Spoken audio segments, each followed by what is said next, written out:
Hello everybody, welcome back to the video. In this video, I want to show you guys how you can max your arcane symbols as fast as possible. Arcane symbols are crucial for your damage output. It's not just your gear, it's not just your legion. You also need a lot of arcane force. If you didn't know, just to be very quick and straight to the point, bosses in the Arcane River region, Lucid, Will, Dark Now, Vihila, and all these bosses, they have arcane force requirements. And if you don't reach the arcane force requirement, you will do very little damage, and if you reach bonus the arcane force requirement, you will do a lot more damage. So it's actually very important to maximize your arcane symbols. It's the same thing with maps. When you hover over any map, it's going to have an arcane force requirement, and even in the grandest regions in the future, when you get to them, it has sacred force requirements. So the entire concept of some sort of power that you have to level up by doing your dailies and weeklies is very important to this game, and it gives you a ton of damage. Now, the reason I'm making this video is because recently they just buffed the weeklies for the Arcane River, and I have seen firsthand from so many people in my stream and even in YouTube comments that people don't do the weeklies at all. They just do the dailies. Now, I'm sure we know about the dailies. The dailies, you set them up in the daily planner over here, and you can just do all of the kill quests. It's just 100 mobs in each region. If you're at least level 250, it'll be 100 mobs, and then you'll get your symbols.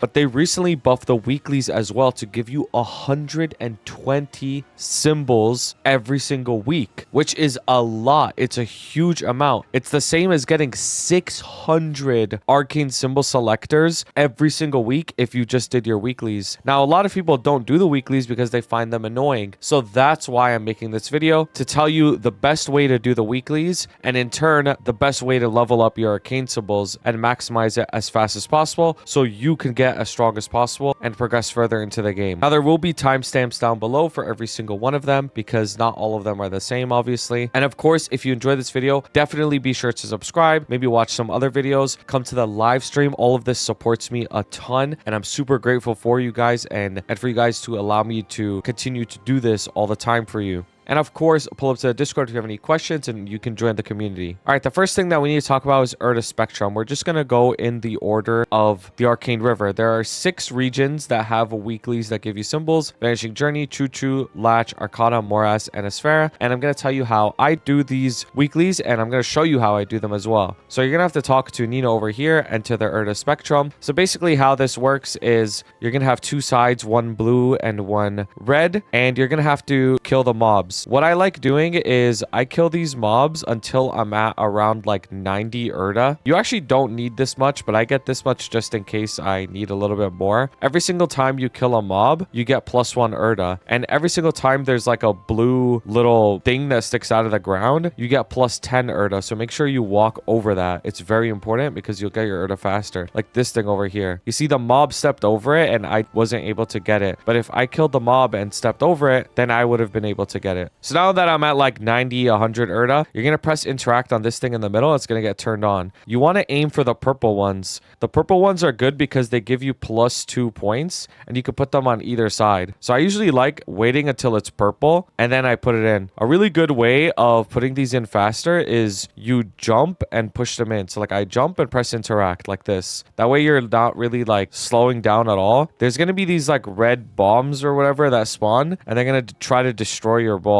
As funny as that sounds. But this is what I like doing. I like doing the jump interact so I could push them in there. And then once I'm on this side, what I like doing is I like putting down some sort of summon or something that'll just kill the mobs. Because when you hold interact on any of these altars, it's going to drain your Erda. And you need to hold down interact to push like the big Arma back into the cave. And you need to do that 5 times. But the reason why I like putting down some sort of summon or something like that is so that I can refill my Erda very quickly. So it's pretty straightforward. You just have to wait for the shield from the big Arma to go down and just keep holding down interact on the machine. You can also press up on the machine to teleport you up without you having to like jump or something like that. I mean, I figured I would just mention that. You could also turn left and right while you are holding interact in case you want to like choose whichever one. But honestly, if you're doing it right, it's going to be very easy. And once you complete your 5th one, you're done. Talk to Nina, leave, and then you'll get your symbols in your inventory. You see, I just got 40 symbols here, but because I'm level 250, I could skip the remaining 2 and then I get a total total of 120 symbols. So it's actually a lot of symbols, and it's very important to do this. Now, the next one is Choo Choo. If you go to this map over here on the right, you're going to be in the Quiet Village Pass, where you can talk to Simia, and you can enter something called Hungry Muto. So basically, Hungry Muto, how it works is you need to go around the map, finding the mobs that drop certain items. So what I like doing is I like getting the 10 one first. Not 100% sure why. It's just like preference, to be honest with you. It doesn't really matter what order you go. And then you could take like the ride or slide back to the base. Now, what's really good though, is you can use the river and you can hold down, right? So like I'm floating in the river. If I hold down, it's going to teleport you to the edge of the platform. And then that's like a fast way of just getting to where you need to go much quicker. And then I usually just drop down and take the river back up, and then I'm here. Now, the Slurpy fruit is like, it spawns at a random location. So you're going to have to go find it if you need it in the recipe. As you can see, I went down there and then I'm getting the rest of it. Now, this is going to take a little bit of practice, so you memorize like where every single monster is. The monsters are always in the same exact position, right? Like the fangs are always at the top. The turtles are always at the top right. Lions are always on the middle left. But the Slurpy fruit is the only one that the position randomizes. So you're going to have to always look for it every single time. You're going to also have to manually loot these items. You cannot loot them with a pet. Keep that in mind. So if you took off your loot key because you think you have a pet, pets don't work in this. You're going to have to manually loot everything. Keep that in mind. You don't have to like press interact or anything like that when you reach the middle. All you have to do is just go to the middle with the items above your head, and then you're good. You also can't hold multiple items at once. You can only hold one type of item at the same time. And that's it. And then you talk to her 2 more times, and then you're done, and you get the 120 symbols. Now, this one, Midnight Chaser. Midnight Chaser is in Latch, and a lot of people find this one pretty annoying. I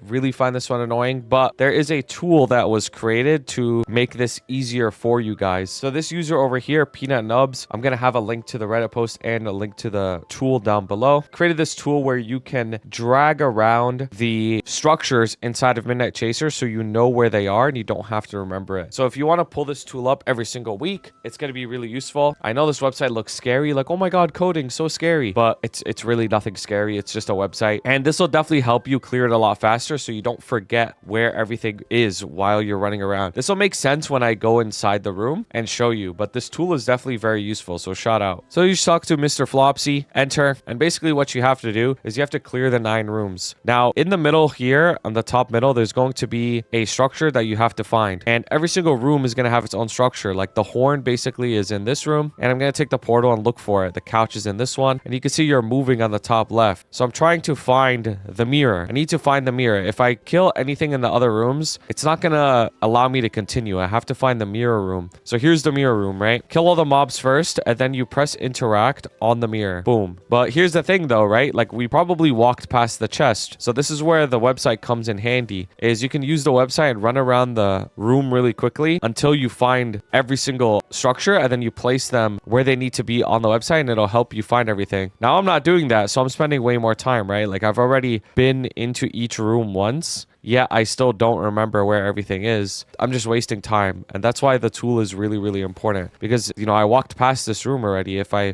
placed it down in the tool, I would have remembered that it was here. So you just have to go around and killing everything and making sure that you press interact on the correct structure when it's labeled at the top. So I need to find the cabinet here. And then I remember the horn was here. And then obviously it gets easier as you figure out more and more of them, because there just aren't as many remaining. Now, what's always funny about this is, I swear to God, the last one is always like the furthest away from you possible. The horn is here, and then the last one is the bed, which is on the bottom left, and then you're done. Also, I'm specifically doing this with a TP class because a lot of people find TP classes much more annoying for moving around, especially during these weeklies. So I'm specifically doing it with a TP class for that reason. And then I'm done with this one. And then the next one that we have to go to is Arcana. So this one that we're doing is called Spirit Savior. A lot of people hate this one. They really, really find it very annoying, and it actually can be annoying if you don't know anything about it and you're weak. If you're weak, it's very annoying, in particular if you're not one-shotting. So basically how Spirit Savior works is you have to go around the map and find a bunch of rock spirits, break them free, press interact on them to pick them up with you, and then bring them to the bottom over here. The first thing that you should get in habit of is opening your minimap. Opening your minimap like this, pressing the little square on the top left, will do infinite like quality of life for this. Like just open your minimap, make this like like a habit. As soon as you enter your map and you see this like frame, just open your mini map. Now, something that's very important to know is the rock spirits spawn based off of what side you broke it. So the map is split in half right in the middle vertically like this, right? There's the left side of the map and the right side of the map. So what I mean is if I were to break this rock spirit over here on the far left, it's going to spawn on the right side of the map. And if I break a rock spirit on the right side of the map, it's going to spawn on the left side of the map. So the rock spirits always spawn on opposite sides. So what that means is you can plan out your path if you know where the bounce pads take you. There are also bounce pads, these over here. If you go on it, it'll bounce you somewhere, right? And they're all over the map and they will take you very far. This is the key to moving around in this very well. There's also the random portals. These random portals on the bottom right and bottom left, these are like emergency portals. They will teleport you to a random bounce pad and then they'll send you somewhere. So if we know that the rock spirits spawn on opposite sides, then what we can do is we can plan out our path based off of the lily pads. So for example, I'll break this one and then I'll break this one. And you see they both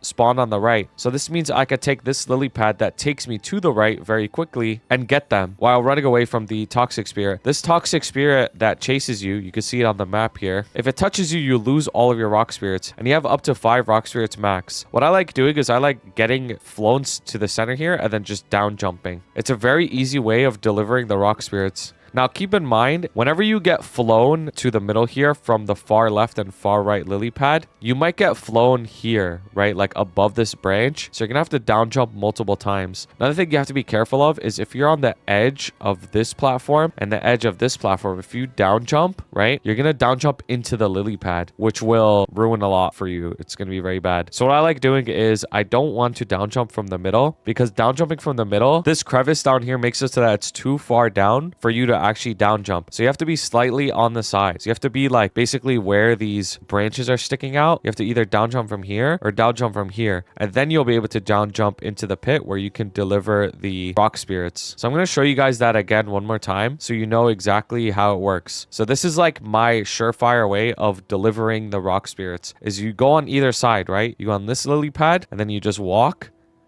and then you down jump, line up a little and then down jump again and then boom, you always delivered it. So let's do another round, right? We know that if we break this one, it's going to spawn on the left half of the map. So what I'm going to do is I'm going to break this one and then I'm going to try to go to the left side of the map very quickly. So this lily pad takes me to here and we know that this one is going to take me to the left side of the map very easily. So that's what I'm doing here. I'm going to go and grab these ones. We know that this one over here will bounce us up towards the left more. And then I grabbed all 5. I'm going to wait for the toxic spirit to get close. Then I'm going to jump on it. I'm going to walk, down jump, line up, down jump again. Boom. So now they're all on the right side. So what I'm going to do is I'm going to pick them all up, right? And we know that the last one, the 5th one, is going to be on the left side, which is okay because we are down near the lily pad. So it doesn't really matter. And I'm going to do the same thing. I'm going to jump down and then jump down again. And then that's it. The reason why you want to get 5 is because if you get 5 at a time, you only have to do 4 gathers of the rock spirits. If you do like 3 at a time, you don't get as many points. The points don't scale linearly. It's really important to try and get 5 at a time. And then once you get really good at it, you don't have to do like the drop down method. You could kind of just like move around very fast when you're more confident with it. But yeah, I also wanted to show this on a TP class because people say like on the TP class, it's so much harder. So that's why I did it on my fire poison. The next one is more as Ranheim Defense. Now this one is very, very easy to do. It just takes a while. So that's why I don't like it, to be honest with you. But literally all you have to do is just kill the monsters. And then once you kill the monsters, this meter is going to fill up at the top. And then all you have to do once you fill up the meter is press interact on the monster that's on the left over here. And then you just have to do that like 10 times and then you're good. It's going to spawn in random locations and you just press interact on it. And then you see that the number's going up on the top right. And that's it. It's very, very easy to do. So just run around, kill all the monsters, get the energy and just shoot whatever like mini boss spawns with interact on the altar. And that's it. Now there are portals that could take you to the interact thing a little bit faster. So if that helps you, take the portal. But I usually just like moving around. It's like faster for me. Now, when you get to 9 out of 10, keep in mind that it's not going to immediately complete. You have to shoot this guy, Hecaton's fragment, 3 times before it completes. So you're not like bugged once you reach 9 out of 10 and you're like, huh? Why isn't it completing? You just have to shoot him 3 times and then you're done. So this is the third one, and then it will reach 10 out of 10 and then you're done. And that's how you do Ranheim Defense. It's really, really easy, and you get a ton of symbols, right? Like, look at this. I already have stacks. Oh, I forgot to claim the other ones from Arcana, but whatever. You just have like stacks of these symbols. Like it's actually so many. The last one is Esfera Guardian over here. Now this one a lot of people can find very annoying too, just because it takes a little bit of time, and if you mess it up, it's like you get set back. It's not like as straightforward as the other ones, but basically over here, another Reddit user, Calligrapher Quiet 586. So shout out to this person. He made like a sort of cheat sheet to do this very easily, and I'll explain how it works. So basically in Esfera Guardian, there are only 2 different patterns. If you look above here on the top left, you're going to see all the little stars that you have to shoot, and there are literally only 2 patterns. It's only either this one, like in this configuration, or the bottom one in this configuration. And he set it up so that if you line up the cursor, this will make sense when we go into it, you'll see it. So this is basically how it works. There's a power meter that will be going up and down, and you basically only want to shoot max power shots. So you want to press interact and you want to press space when the meter is at max power, and then you want to line up your shot where the black dots are. And when you line them up and shoot at max power, you're going to shoot down all of the stars in whatever configuration. Now for me personally, I'm actually so lazy to even pull up this website or this link. I'm sure many of you are better than me at this, so I just shoot until I'm done, when in reality I could just be using this cheat sheet and getting it done way faster. It'll make sense once you see it. I'm about to show you. So we're going to enter here, and what you have to do is you have to kill a bunch of monsters first before